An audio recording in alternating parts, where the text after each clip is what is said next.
Okay, thank you.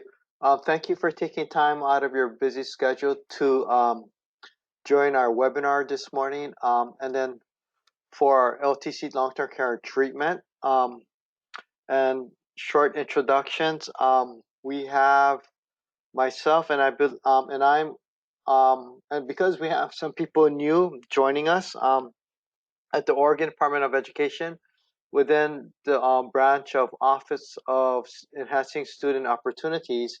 We're the Education's Program Unit, and we have in our unit myself, Adam Henning, and Julie Clements. And I believe Adam is on here too. Adam, I'm going to mute you if you want to say anything. Introduce yourself. Hey, good morning, everybody. Adam Henning here. Okay.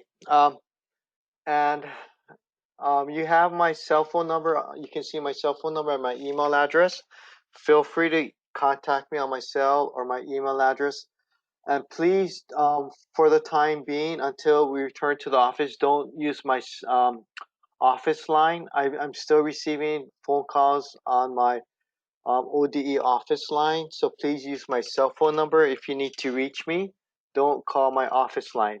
Thank you, everybody. And without further ado, because I know you guys are all very busy and you guys, I want to keep this short and succinct. Next.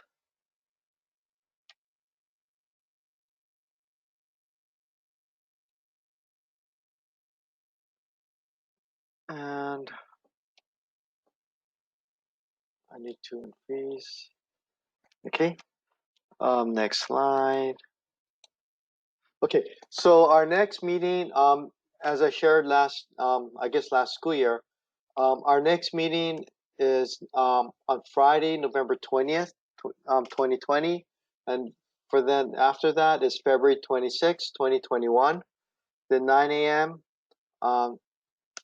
Again, Friday, May 14th. Those are our statewide LTCT meeting dates, and also which will be due in November, and further information and instructions will come out in October, early November. Will be the child count dates.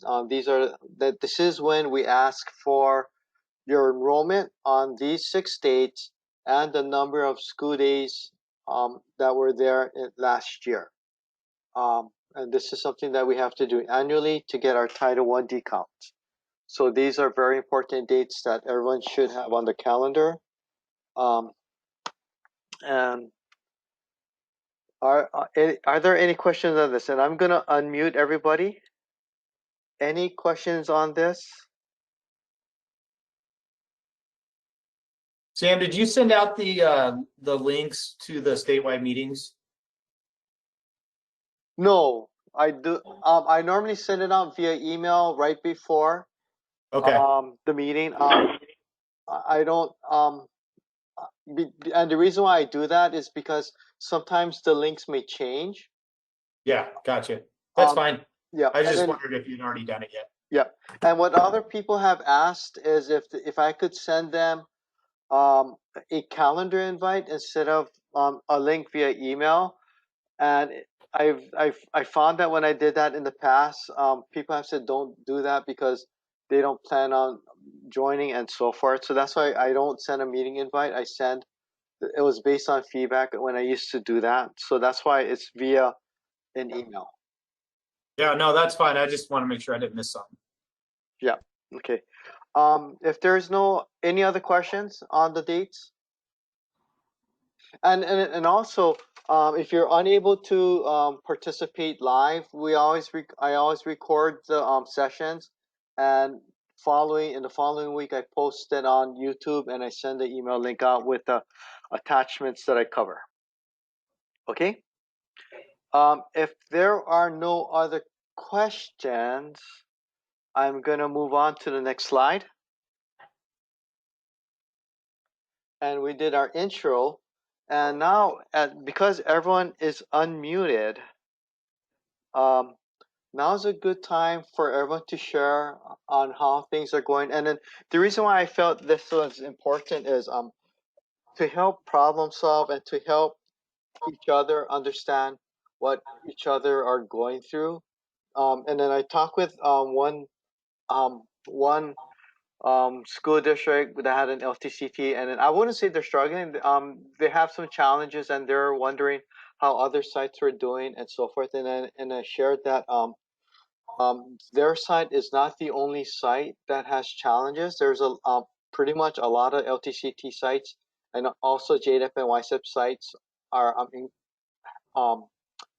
encountering challenges. So I'm wondering if anyone wants to share how things are going and some of the successes that you have had to overcome your challenges. And everyone should be unmuted. I unmuted everyone.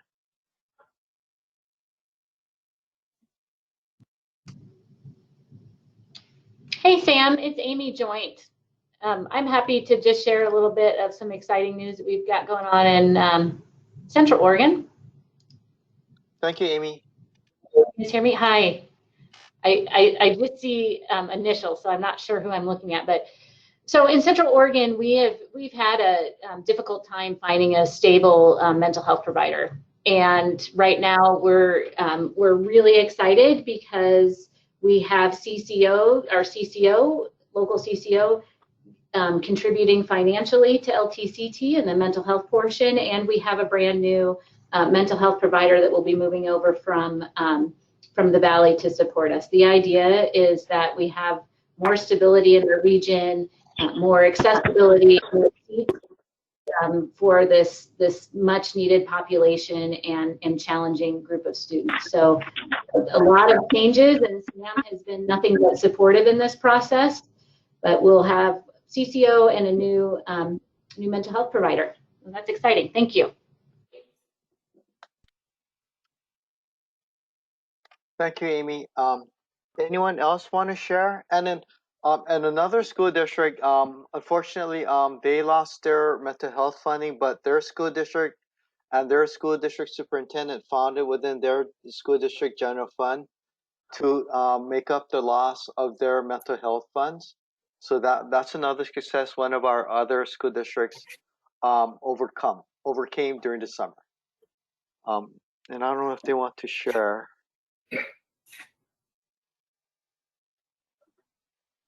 Oh, okay. So someone in chat said they can see the video, but they don't hear audio.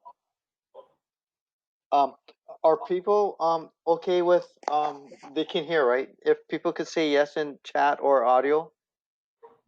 Yeah, Sam, I can hear you just fine. Okay, great. Yeah, People are we saying can hear you. okay, because I guess, and I'll respond to that person in chat privately again and let him know let the person know that perhaps the person has to check their audio.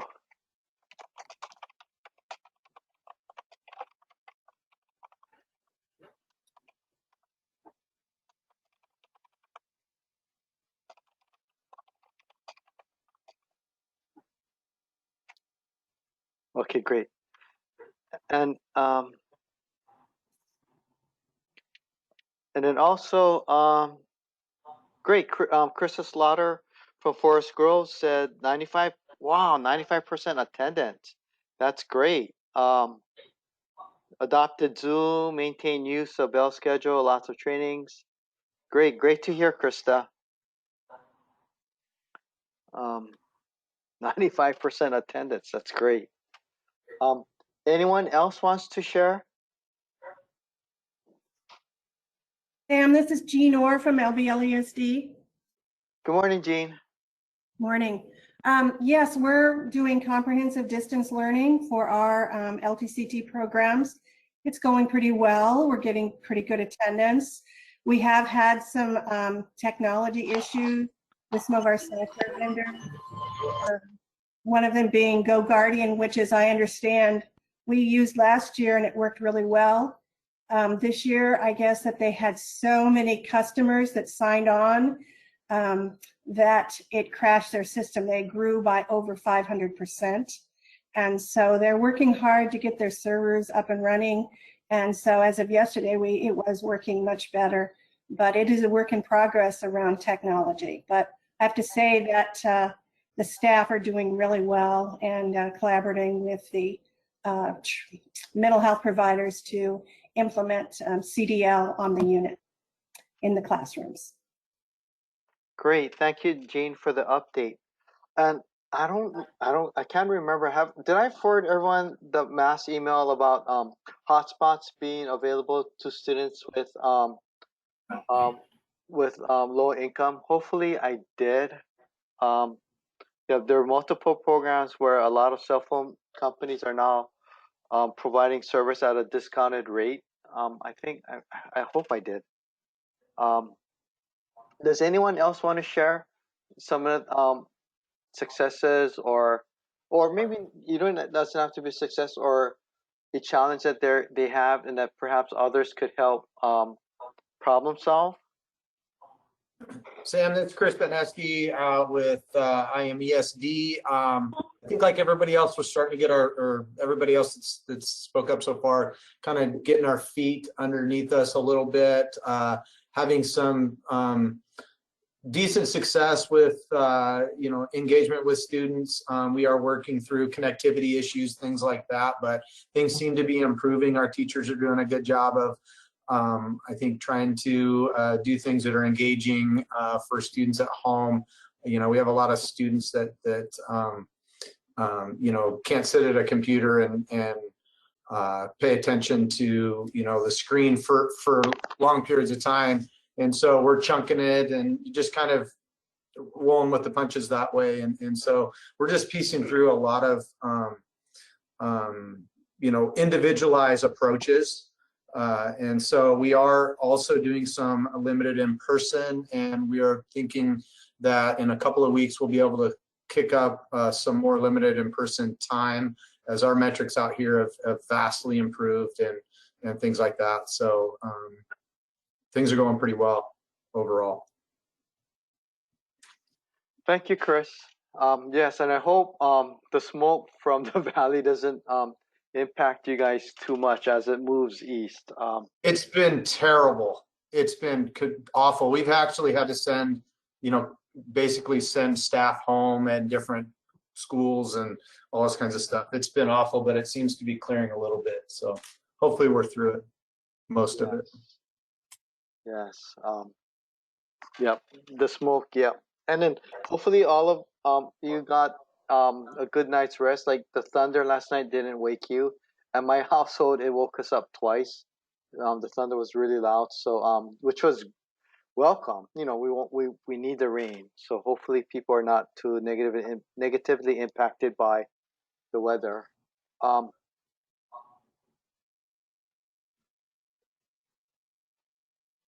Any other any others that want to share?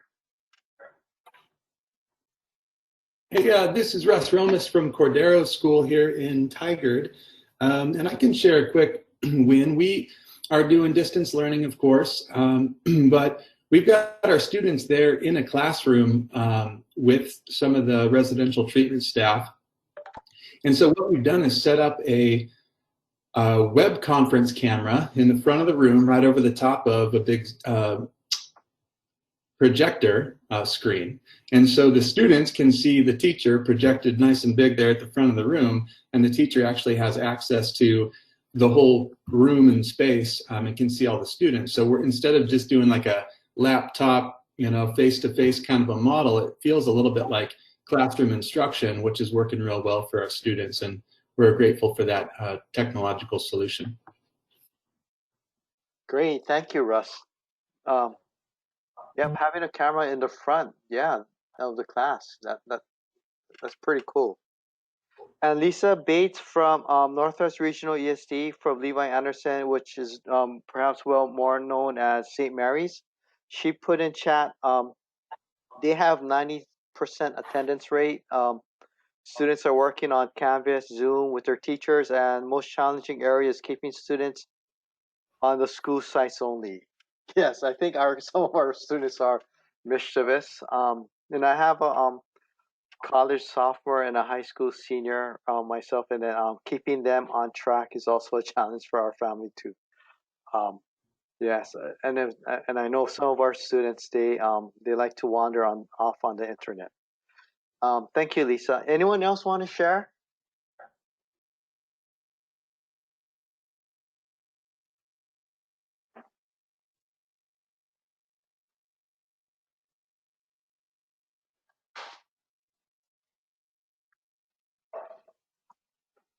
Okay.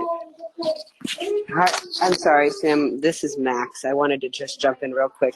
I would love to share, but I think part of the reason why I can't is because I'm at a site troubleshooting, trying to help staff get onto the technology, which I think is our biggest hurdle that we're working through. We've got land school air up and running at all of our sites, and we've got paraeducators at home monitoring, but we've got, treatment staff in the classrooms with the students trying to help manage that. So we're working on a lot of troubleshooting, a lot of technology things. It's going well for the most part, but we're trying to figure out the best way to help everybody with the technology and be in 6 different places at once.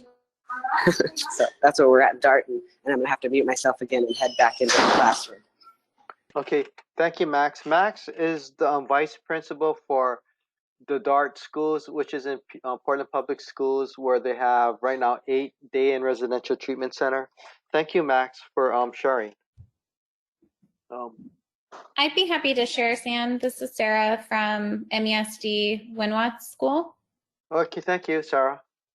Sure thing. We are approved by our board as of Tuesday evening to go back for in-person over at Albertina Kerr Subacute starting October 1st. So our team is getting up and running and ready to be able to go do that in collaboration with Kerr. Right now, we've been doing Google Meets where our teachers are scheduling education group times with the students and also some one-on-ones for just individual check-ins and wellness checks and whatnot. And yeah, they're meeting via Google Meet. We had a slight snag where we had to switch over to Zoom for a day and then we're back on Google Meet. So, we had to do some packets and other asynchronous learning opportunities for that bit. But yeah, now we're back up and running, and we were closed as part of Reynolds School District is where we're located in for the wildfires and just the air quality and everything else this week. So today is actually the teachers' first day this week.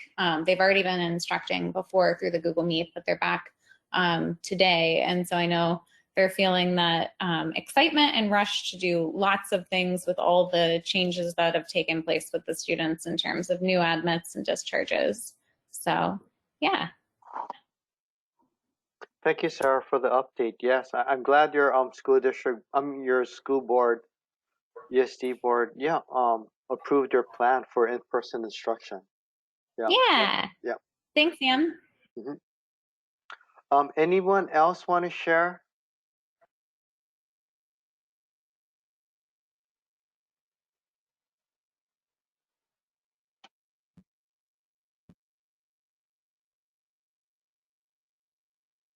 Okay, that was 7 seconds. I'm gonna mute everybody. As I said, good instruction is to wait for 7 seconds. If there's no responses, then to proceed. Next item on the agenda, I just want to review and show everyone the Ready Safe School Learners on ODE's website. If you click the banner, Ready School Safe Learners, this is the website with the most updated versions. And under here, under resources on the far right, there's guidance for our this is the guidance for our hospitals, pediatric nursing, and long-term care treatment, residential, not day treatment, but residential treatment. So when you click here, this is the document that was shared, I think, last week. And then I have to, and I know a lot of you were patient, and a lot of you were surprised or they're waiting for this guidance. And then it's safe to say we're not there. I'm not, as of right now, I don't know of any other document or guidance that we're working on. So I think this might be the final change for now, for our programs, for hospitals, pediatric nursing, and for residential treatment. So, and if you don't have them, I showed you where it's at again, or just email me, and I'll probably email this out to again for everybody. And here, here's a ready school. Here's the exceptions and the guidance for limited in-person instruction. I was in a meeting yesterday, and somebody had the misunderstanding that the maximum was 2 hours per week. It is not 2 hours per week. It's about 2 hours per day if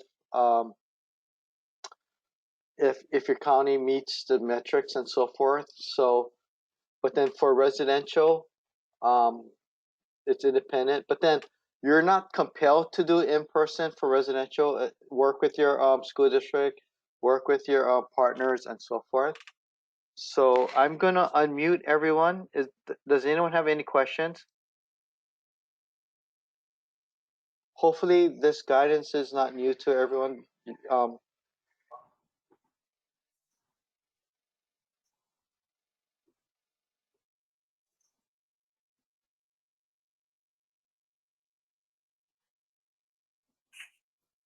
Sam, Okay. this is G4. Hi, G. The question I have from the guidance that you sent out regarding care settings, residential, and so is this strictly limited in person, or is it all in person, all day long school? What is the parameters around the time on these? Okay, so if you do it in person for hospitals, pediatric nursing, and licensed residential treatment, not day treatment and not boarding schools, you can have regular in person. For instance, the metrics will be independent of, like for instance, at Farm Home, if Benton County was not meeting the metrics, but if there were no cases at Farm Home, then you could have in person full day. And let's just say Farm Home, heaven forbid, but if Farm Home had a tremendous outbreak where 60 cases were there or whatever, those 60 cases wouldn't be reflected in your county's metrics because they're considered separate from your county because they're separated. The kids they're not in and out and so forth.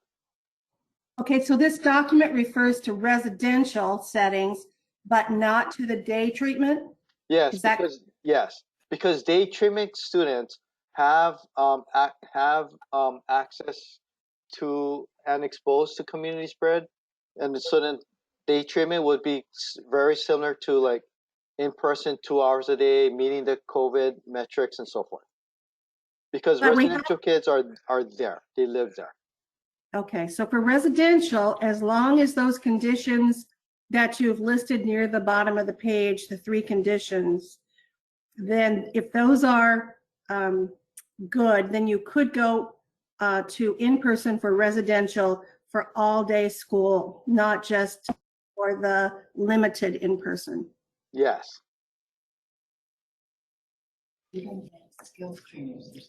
Thank you.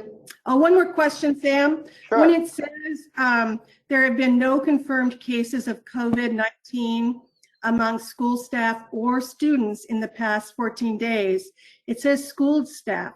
Does that include the mental health staff who are on campus and in the classrooms? I think I know. I especially with your situation where you have farm home staff within the either in the classroom or right outside the door in your quad. The guidance has school staff. Yes.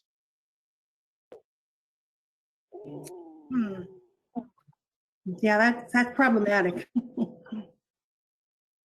Thank you, Sam.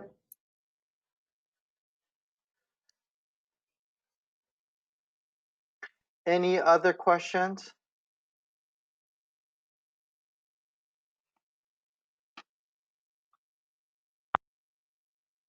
And here's the exceptions that that document is referring to. It's on page 20.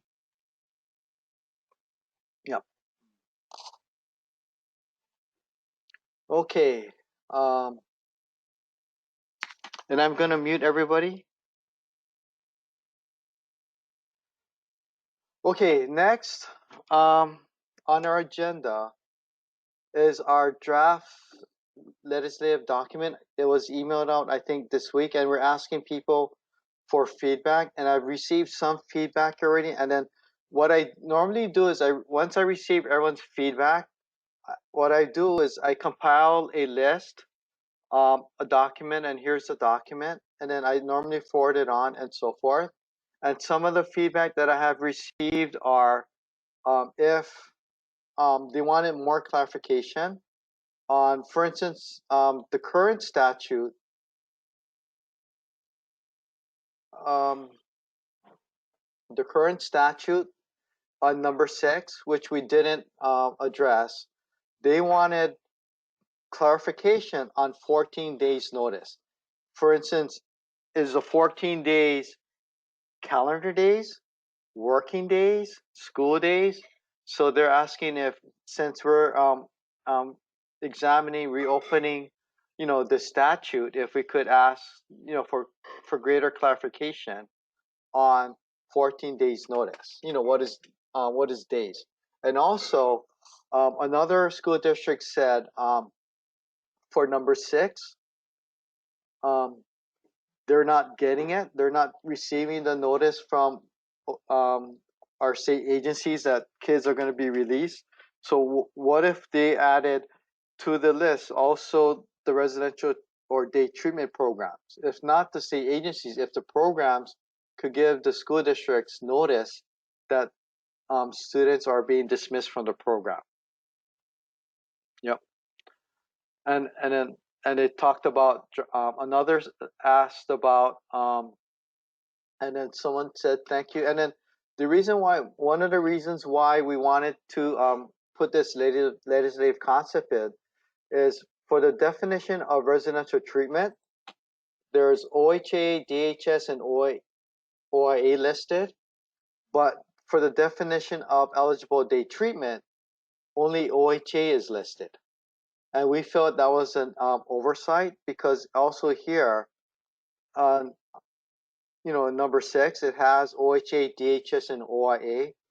And then, so that's why we felt that it's time to add, DHS and OHA to the definition of eligible day treatment.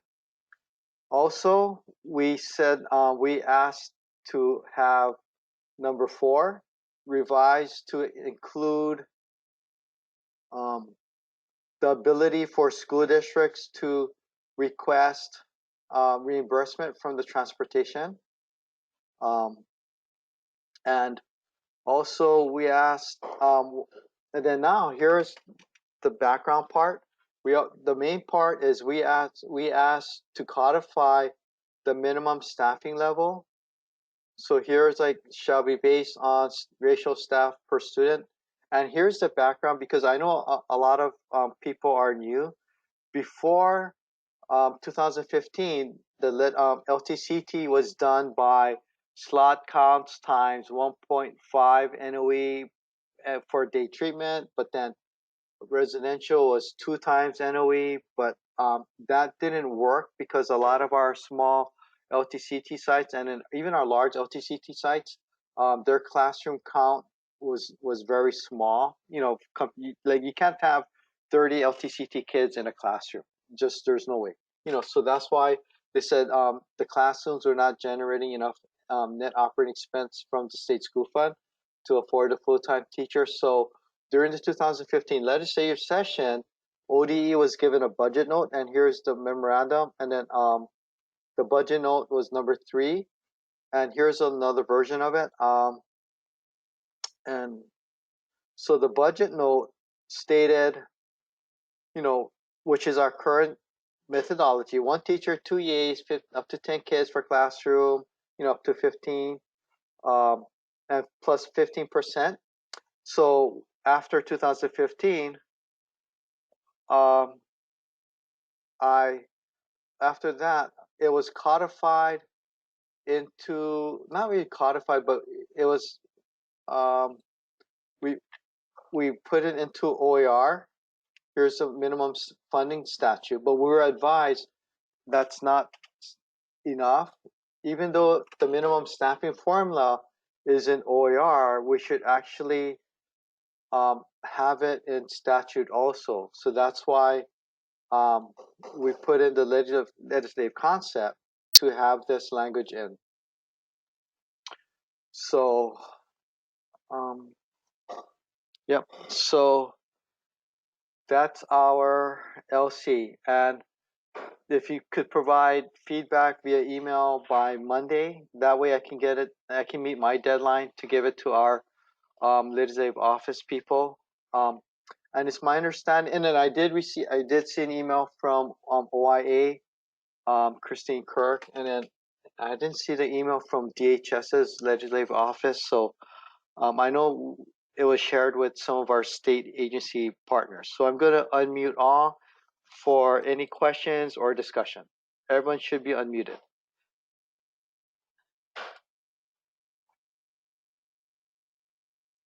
Oh, and I see a chat. Going to the chat. Oh, okay. Brian Henson from Douglas EST said we're good in Douglas. Thanks for sending that to us. Okay, yes. Any question on the legislative concept?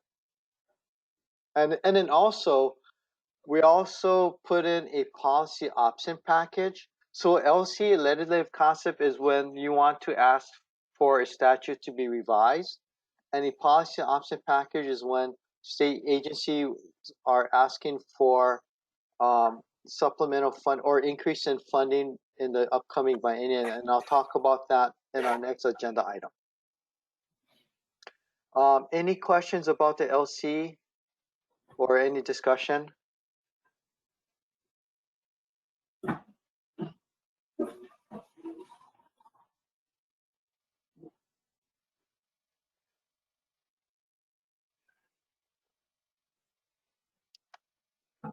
Okay, no questions. Okay, I'm gonna mute everybody and go on to our next agenda item. Okay. And then this is where I have to ask for your patience and apologize. I know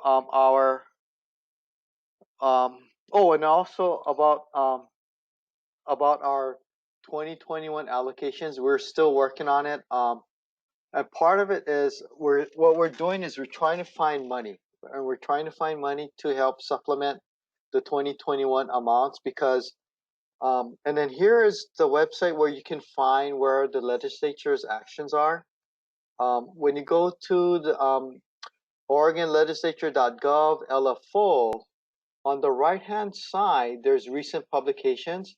And after each session, they normally they normally post a budget highlights update. And then, so the last special session was in August. And so here,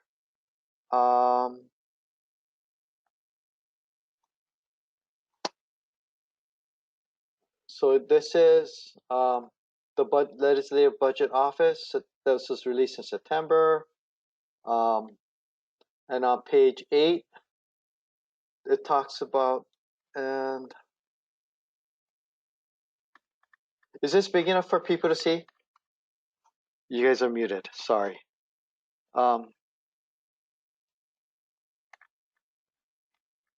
So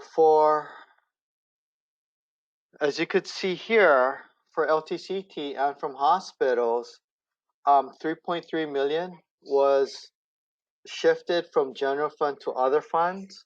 So that's an additional reduction from our general fund amount from LTCT. Okay. And then and we were anticipating this, but it was finalized in the August session. But then also, this is something what we did not have a heads up on, which caught us by surprise, was and for those of you that are JDEP YSEP, when they took out they transferred from other funds from YSEP, JDEP, 1.5 million. So, and then as all of you know, even for JDEP, YSEP, and LTCT, from the previous biennial cash balance, we've been using that to supplement the current year or the current biennia. But with these transfers, they have the legislature and the governor, which totally makes sense. We totally understand because they have to balance the overall state budget. They pretty much took up all of our cash reserves.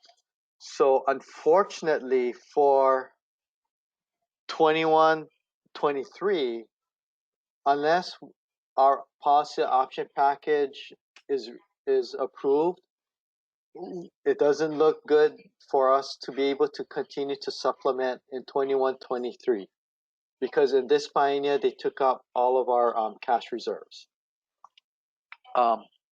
And part of our policy action package is also asking for additional funding so that we can open up the LTCT roster to other sites that are not on the Christie's list. So we could fund all eligible and all eligible residential treatment centers. So so that's where we're at. And as soon as we're able to send out the 2021 amounts, we will. But I have to thank everyone for their patience. I know some of you have been emailing, and then that's where we're at right now. We're looking for funds to continue to supplement. And I'm going to unmute everybody for any questions or comments.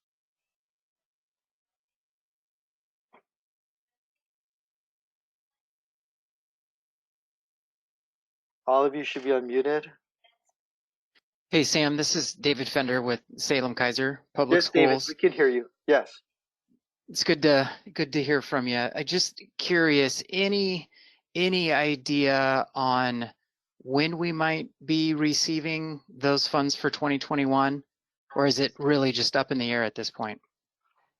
I'm hopeful sometime next week or the following week at the latest. And then, to be honest with you, David, the IDA and the Title I-D funds are ready to go, but I just need to receive the approval. And then what it is our fiscal people are searching, and then we just want to send everything out all at one time. And of course, the state general, the state school fund and the general fund, that's the big portion of your allocation. So I'm hoping sometime next week, and we're telling our fiscal people we need to get this out, and they are aware, and then others have emailed our assistant superintendent for business, and so they're working on it. Perfect. Thank you so much. Oh, someone put in chat.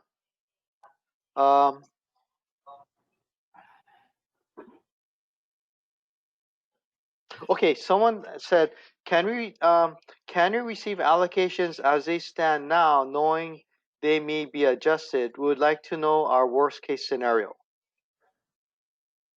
Okay, that's a possibility. I could that's a good question. I could ask our business office and so forth, but generally the feedback that we've had in the past is please just let us know when you know it's final. Don't give us estimates because it's hard to make adjustments mid-year. So but if is that the general consensus that people want? They rather just get the numbers now, and then with the understanding that the numbers may change.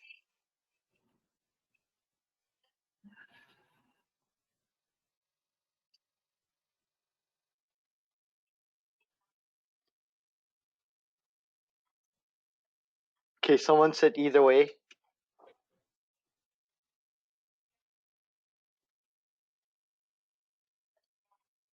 Oh, and then here's this. Roughly, when the 3.3 and the 1.5, that is roughly 10%. That is roughly 10% of the funds cut.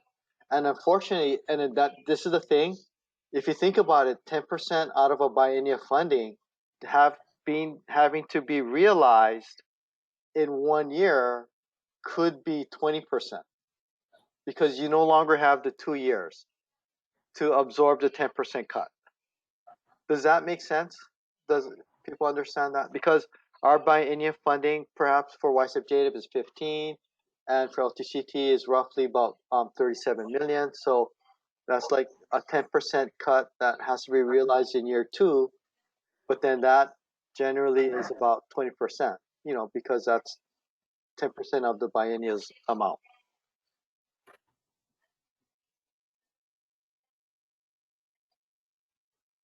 So that's why we're trying to find other funds to supplement legally to help defray that hurt. But then for 21-23, it's going to be, unless the pop comes through, it's going to be it's going to be a challenging year. And here on the website, this is the schedule of, oh, I had it, darn. Here it is. If you go to the state economic and revenue forecast, if you click here, the economic forecast calendar, this document opens up, and the next revenue forecast is next Wednesday on 23rd. And it's my understanding from that is our like budget, the number that state agencies are to utilize, you know, moving forward until the next forecast. So the next forecast, revenue forecast, is next Wednesday, the 23rd. And I feel sorry for them because and I don't know if they are have to take into account the wildfires and the tremendous devastation and hurt that has occurred. So yeah, that's our forecast for next Wednesday. Yeah. Any other thoughts or questions?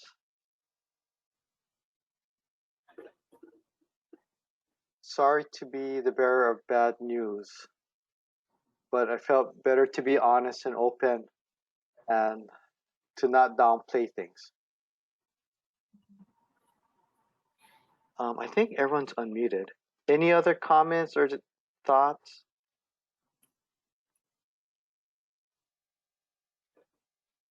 Yes, everyone's unmuted.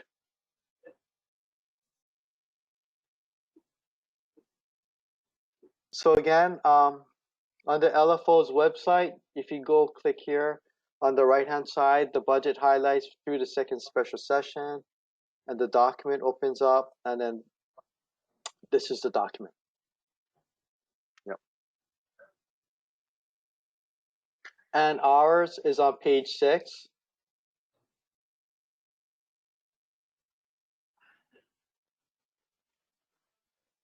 Yep, sorry. It's page 8 of the file, but page 6 of the document. Yep.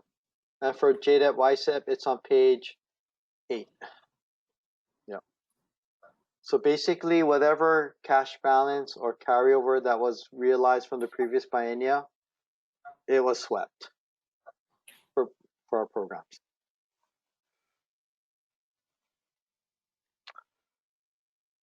Okay, so if no one has, if everyone's okay, the next, does anyone have any questions or comments on anything?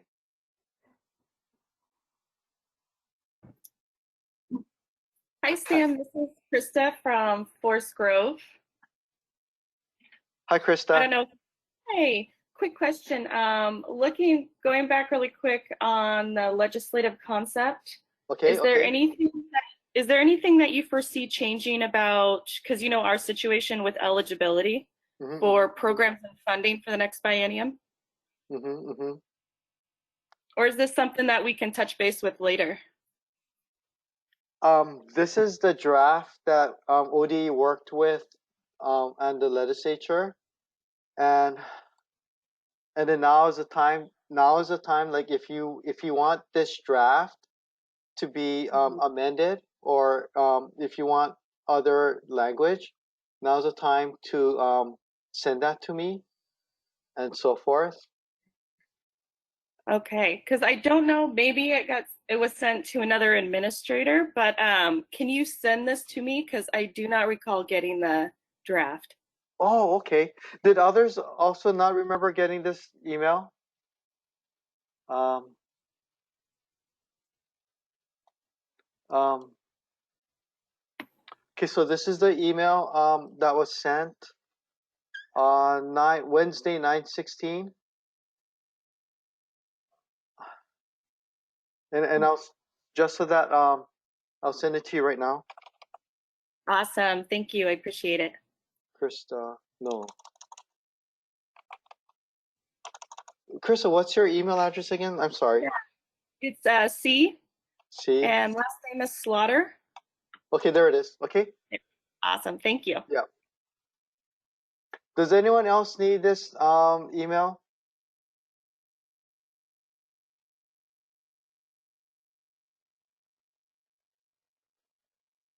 Okay.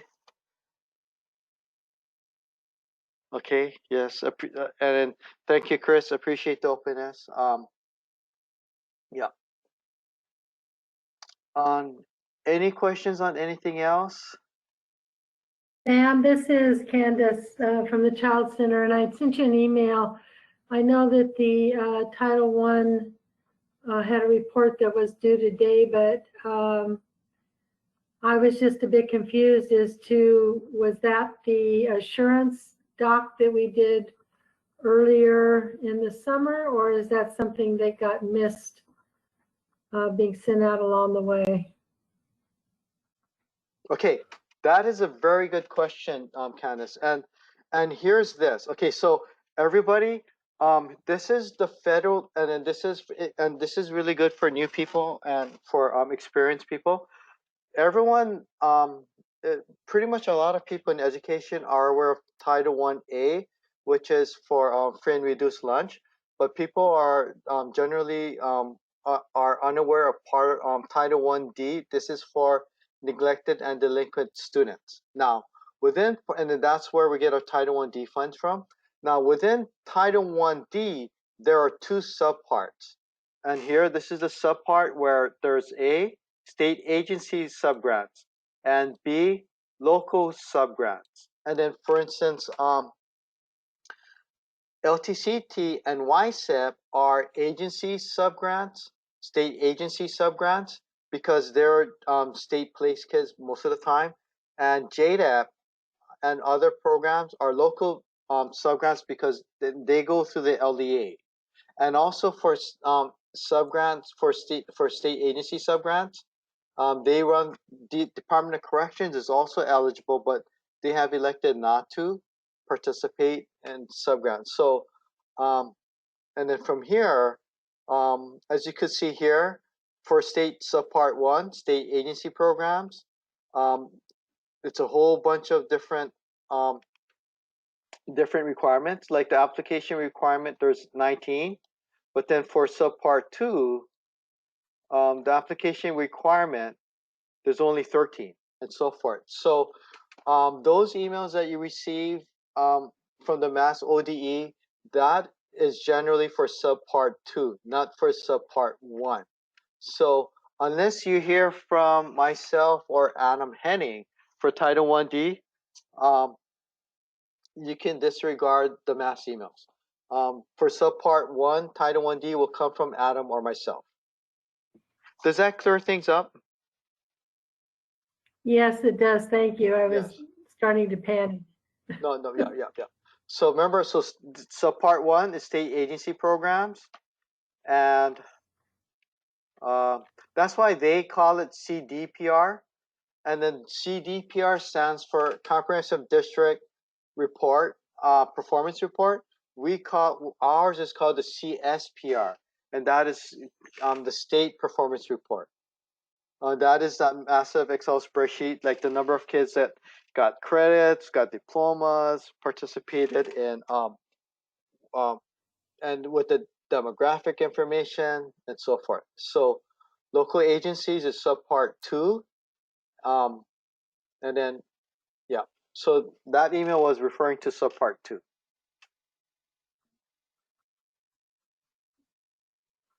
Okay, thank you. Yeah.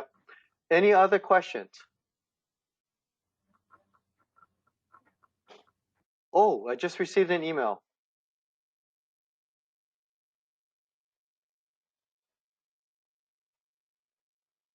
Okay. Okay. Hey, Brian, if you're still on, no, we were not able to hear the language that was used in your room. Yeah, you were not. Brian Magert was concerned that the noise in his office was providing feedback for everybody, but no, it did not. Yeah, we didn't hear. It was not. Hopefully, it wasn't a distraction for everybody. Any other questions on anything?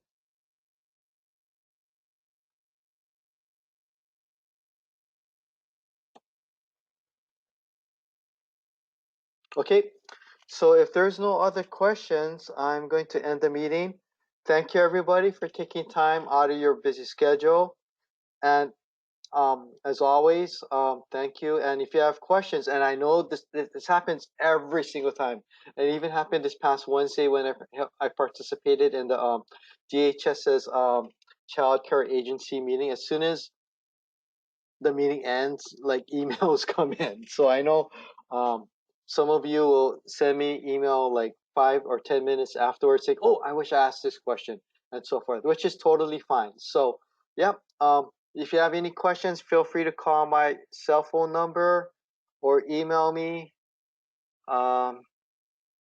Again, I'll put my cell phone number again to on the screen. Yep.